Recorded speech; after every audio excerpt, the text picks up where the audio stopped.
James, did Rasheed Walker and Caden Law participate in practice today? Yeah, we have a number of guys. I guess there's a virus or flu going around on campus. I think we had about 6 guys that non-COVID related but had fevers really over the last couple days. So that's what we're dealing with. Before the game on Saturday, it looked like Christian was taking the number 2 reps behind Sean. Did I interpret that correctly, and is that the plan moving forward? Yeah, that's fair at this stage right now. It's still a weekly competition, but yeah, that's fair. Thanks.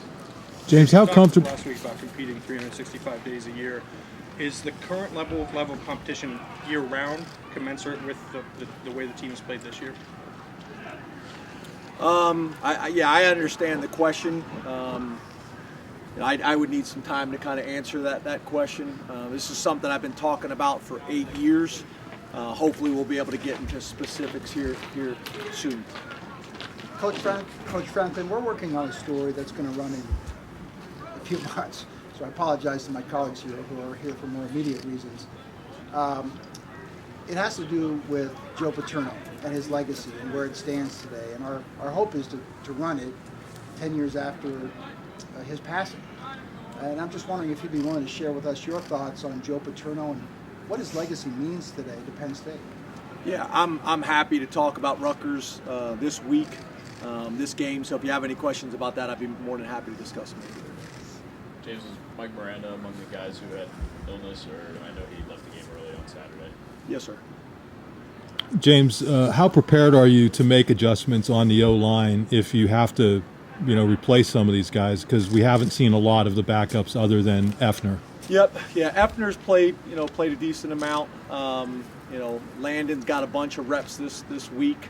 So we'll just kind of see. But yeah, Landon and Effner are the 2 guys that I think are the closest to being able to contribute and help. But we'll see how kind of the week plays out. Effner's obviously played multiple positions and done a bunch of things for us, but we may need more. We may need more. So Landon's also a guy who's a swing guy who's taking reps this week at guard and at tackle. So we'll see how that plays out. You guys have put Kalen King in some big situations. What do you think about his development so far this year? Yeah, very pleased with him. A lot of guys you can tell, the first time they get out there, they're maybe a little nervous or the moment's kind of big for them. I never feel that way with Kalen. He's got tremendous confidence in himself.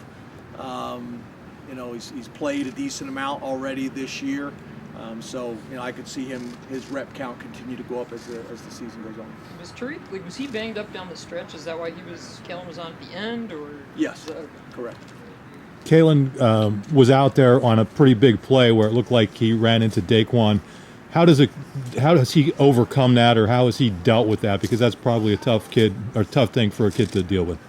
Yeah, I would say, it probably is a little bit different if you in a one-on-one situation. Right. In that situation, obviously they ran a pick play, and 2 of our guys ran into each other trying to weave their way through the traffic. Still frustrating, still disappointing, all those types of things. But I don't think it's going to affect his confidence. He's a very confident guy. Let's say it's fair across the country that the first day of practice every season, the goal is college football playoff, national championship. Now that goal has mathematically been removed, has that affected the morale in the locker room? How do you keep a bunch of kids really dialed and focused and, like you said, moving? Yeah, I don't know if that is the goal and the focus across the country. I think at a handful of institutions, that is. I think at probably another group of institutions, that's the expectation.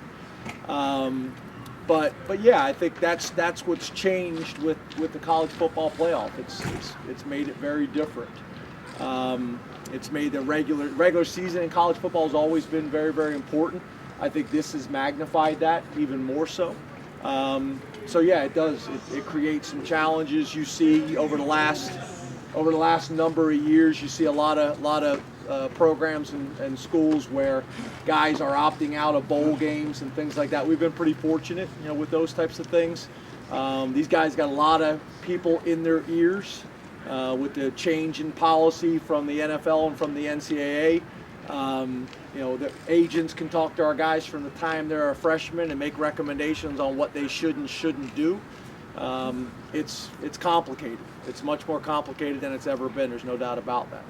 You mentioned another group of institutions, that's their goal, and I don't know if you included yourself at this particular moment in that group of institutions.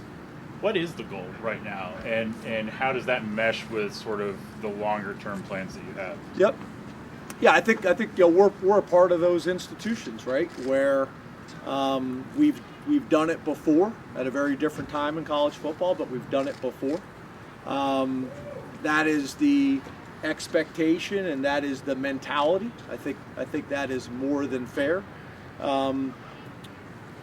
So for us, I think you guys know, I try to keep our players and our program focused on being the best we possibly can be today, and trying to be 1-0 each week to try to keep our preparation and our approach consistent from week to week, no matter the outcome. That's easier said than done, as you know.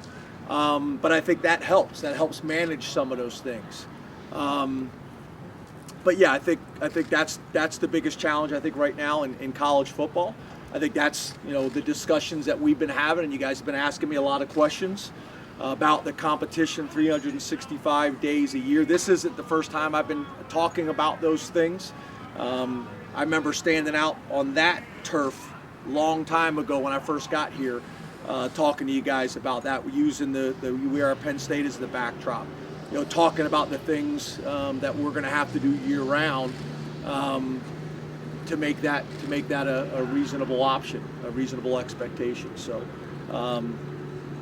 keep chopping wood and keep doing the things we got to do to be successful. Coach, respectfully, you just addressed questions that aren't about Rutgers in this week. I'm just curious, would you be willing to sit down with us and talk about Coach Paterno and his legacy at a future date? Or is it just that you're not willing to do it here in this setting? Yeah, what we're talking about right now is the current program and what's going on. The game against Rutgers this week, and the things that are affecting our program right now. Would you be willing to sit down and talk with us about it at some point in the future? As we indicated, you can go through our office to see if we'll set something up.